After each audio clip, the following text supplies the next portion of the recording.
বিয়ে হয়েছে আমার এখনো বছর ঘুরেনি। 7 মাস মতো হবে এই বাড়িতে নতুন বউ হয়ে এসেছি। আজ ভোর ভোর উঠে সব কাজ তাড়াতাড়ি সেরে নিচ্ছি। এরপরে রান্না চাপাতে হবে, 10টার মধ্যে সব কিছু শেষ করে তৈরি হয়ে নেব। মা বাবা প্রায় 10:30 11টার মধ্যে এসে যাবে। বিয়ের পর এই বাড়িতে এই নিয়ে মা বাবাদের দ্বিতীয়বার আসা। প্রথমবার এসেছিল জামাই ষষ্ঠীর নেমন্তন্ন করতে, আর তারপরে এই আজ। এতদিন পর বাবা মাকে দেখব, যত না আনন্দ তার থেকে উত্তেজনা বেশি হচ্ছে। অনেক বেশি টেনশন হচ্ছে। ভয় আমার হাত পা চলছে না বললেই চলে। আর চিন্তায় মাথা কাজ করছে না। ঘটনা হলো, কাল সন্ধ্যায় হঠাৎ করে আমার শাশুড়ি আমার মাকে ফোন করে আজই আমার বাবাকে নিয়ে ইমার্জেন্সি এই বাড়িতে আসতে বললেন। আসলে আজ বুধবার, বাবার অফিস আছে। মা জিজ্ঞাসা করেছিল, তেমন গুরুত্বপূর্ণ কিছু না হলে রবিবার এলে হবে কি? কিন্তু শাশুড়ি মা জোর করে বললেন আজই আসতে হবে, প্রয়োজনে বাবাকে ছুটি নিতে হবে। উনার নাকি আমার বিষয়ে গুরুত্বপূর্ণ কিছু সিদ্ধান্ত নেওয়ার আছে, সেটা আমার মা বাবার সঙ্গে আলোচনা সাপেক্ষ। আর রাতে খেতে বসে ছেলেকেও আগামীকাল অফিসে বেরোতে বারণ করলেন। আমি আকাশ পাতাল ভেবে কিছু বার করতে পারছিলাম না। উনি আমাকে খোলসা করে কিছু বললেন না। জিজ্ঞাসা করলে গম্ভীর গলায় কাল জানতে পারবে বলে এ কথা ছেড়ে দিলেন। এদিকে আমার অসম্ভব চিন্তা হচ্ছে। সারা রাত দু চোখের পাতা এক করতে পারিনি। এই ভেবে যে না জানিয়ে বাবা মাকে কত কথা শুনতে হবে আমার জন্য। আমার 2 বোন 1 ভাই, দাদা বড়, মাঝখানে দিদি, আর আমি সকলের ছোট। আমার যখন কলেজে ইংরেজি অনার্স সেকেন্ড ইয়ার চলছিল, তখন দিদি মা বাবার অমতে পাড়ার একটি ছেলেকে ভালোবেসে বিয়ে করে। ফ্যামিলি ব্যাকগ্রাউন্ড থেকে শুরু করে ছেলেটির যোগ্যতা কোনোটাই দিদির আমাদের পরিবারের সঙ্গে খাপ খায়নি। ফলে যা হওয়ার তাই হলো। বিয়ের কয়েক মাসের মধ্যেই দিদি সংসার করতে অপারগ হয়ে বাড়িতে এসে উঠল। মাঝখানে থানা, পুলিশ, কোর্ট, হুমকি ধুমকি, ঝামেলা, অশান্তিতে আমাদের পরিবারটা একেবারে এলোমেলো হয়ে গেল। তার সঙ্গে এলোমেলো হলো আমার জীবনটাও। দিদির এই সমস্ত ঘটনার প্রভাব গিয়ে সরাসরি পড়ল আমার উপর। মা বাবা দাদা আমাকে নিয়ে এতটা চিন্তা শুরু করলো যে ওরা আমাকে আর পড়াতে রাজি হলো না। কোনো রকম গ্র্যাজুয়েশনটা কমপ্লিট করার পরেই বিয়ের তোড়জোড় শুরু করলো। আমি মাস্টার ডিগ্রি করে একটা চাকরির চেষ্টা করতে চেয়েছিলাম, কারণ বরাবরই চাইতাম নিজের পায়ে দাঁড়াতে, নিজে কিছু করতে। কারণ বাবা মার আরও 2 সন্তান থাকলেও আমি সবসময় বিশ্বাস করতাম বাবা মার প্রতি আমার যা কর্তব্য সেটুকু পালন করা উচিত। আর তার জন্য আমার পায়ের তলার জমিটা খুব দরকার। কিন্তু লোকজন কিছুতেই বুঝতেই চাইল না। তাদের বক্তব্য, দিদির পরে এমন একটা ঘটনা যদি আমি ঘটিয়ে ফেলি, লোক সমাজে মুখ দেখানো যাবেই না। তার এত ঝুঁকি ঝামেলা পোহানোর রিস্ক আর তারা নিল না। তাই ডিস্টেন্সে মাস্টার ডিগ্রিতে ভর্তি হওয়ার পরই আমার বিয়ে দিয়ে দিলেন এক স্কুল শিক্ষক সুপাত্রের সঙ্গে। মার ছেলের এই নিয়ে সংসার, তাদের বড়দিদি বিবাহিত। পড়তে পড়তে মাঝপথে বিয়েতে আমি একেবারেই রাজি ছিলাম না। কিন্তু মা বাবা বোঝালো, ছোট সংসার, ভালো পরিবার, এখানে নাকি আমি খুব সুখে থাকবো। চাইলে লেখাপড়া আমি শেষ করার সুযোগও পাবো। এমনিতেই দিদিকে নিয়ে মা বাবার ভীষণভাবে চিন্তায় জর্জরিত ছিল। এরপর দাদার বিয়ে হয়ে বৌদি আশায় সংসারে অশান্তি নিত্য নতুন বাড়তে থাকে। সব মিলিয়ে বাবা মা শারীরিক মানসিক দিক থেকে ভেঙে পড়েছিলেন। তাই আমি আর বেশি অমত করিনি, ওদের উপর চাপ সৃষ্টি করতে পারিনি। তবে সত্যি এরা খুব শিক্ষিত, অমায়িক পরিবার।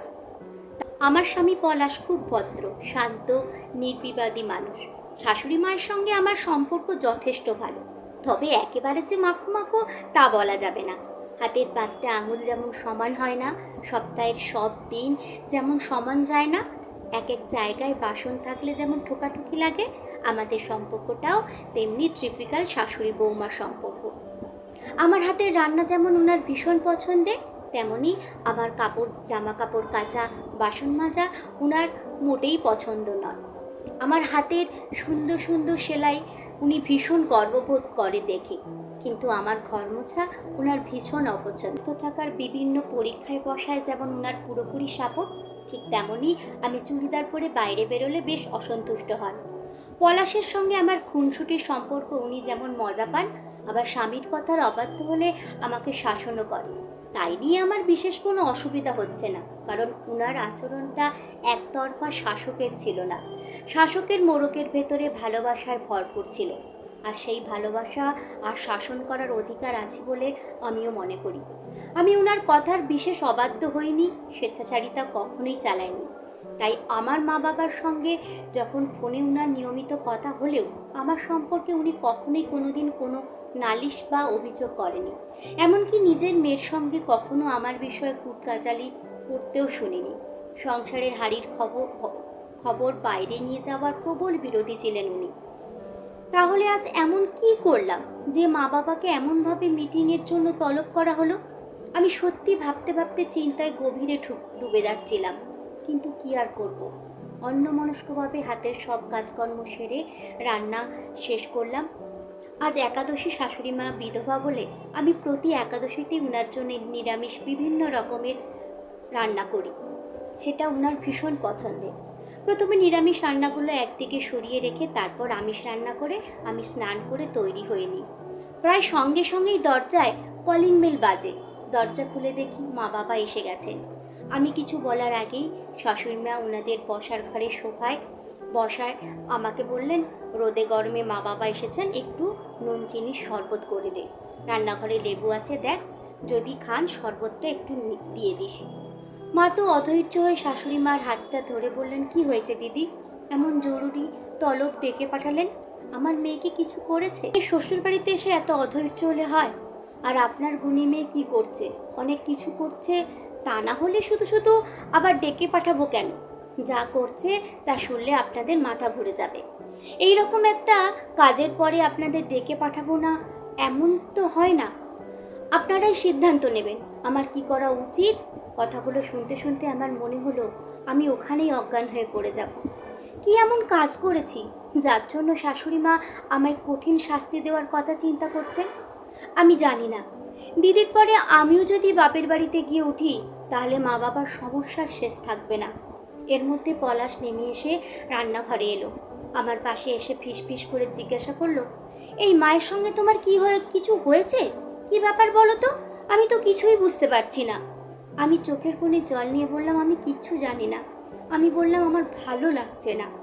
পলাশ আমার মাথায় হাত বুলিয়ে বলল, কোনো চিন্তা নেই, আমি আছি। এই যে আমি আছি, এই কথাটাতে আমি বড় ভরসা পাই। পলাশের আগে আমাকে কেউ এই ভরসাটা দিতে পারেনি, নিজের দাদা বাবাও না। যাই হোক, আমি মিষ্টি শরবত নিয়ে বসার ঘরে গেলাম। শাশুড়ি মা একটু অপেক্ষা করুন বলে নিজের ঘরে গিয়ে যেন একটা কি আনতে গেলেন। তারপরে ধান দুব্বা প্রদীপ হাতে একখানা খাম নিয়ে এসে বসার ঘরে টেবিলে রাখলেন। আমি অবাক হয়ে ভাবলাম, এ আবার কি নাটক? আজ তো আমার জন্মদিন নয়, পলাশেরও নয়। কি করতে চাইছেন উনি? উনি আমাকে সোফায় বসতে বললেন। জোরে হেসে বললেন, আহারে টেনশনে মেয়েটার মুখটা একেবারে শুকিয়ে গেছে। খামটা আমার হাতে দিয়ে বললেন, দেখো তো কি কাণ্ড করেছো তুমি। আমি কাঁপা কাঁপা হাতে খুললাম। ভেতরে চিঠিটা পড়ে অবাক হয়ে গেলাম।